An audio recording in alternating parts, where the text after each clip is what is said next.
Today, let's talk about how to hand express breast milk, whether your baby isn't nursing, you're feeling engorged, or you just need a little relief without using a pump.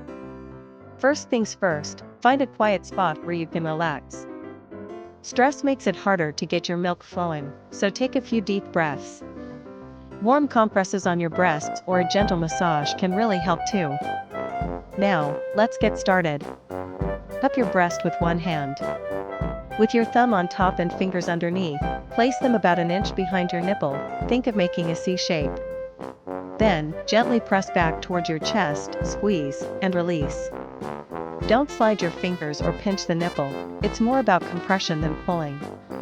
It might take a minute or two to see drops, and that's totally normal. Keep going with a steady rhythm, and once milk starts flowing, you can collect it in a clean container or bottle. Switch between breasts every few minutes, or when the flow slows down. You can also move your fingers around the areola to find the spots where milk flows best. Hand expression takes practice, so don't worry if it feels tricky at first. Over time, your body gets the hang of it, and it becomes much easier. If this helped, hit like and subscribe for more breastfeeding tips. I'm here with you every step of the way. See you next time.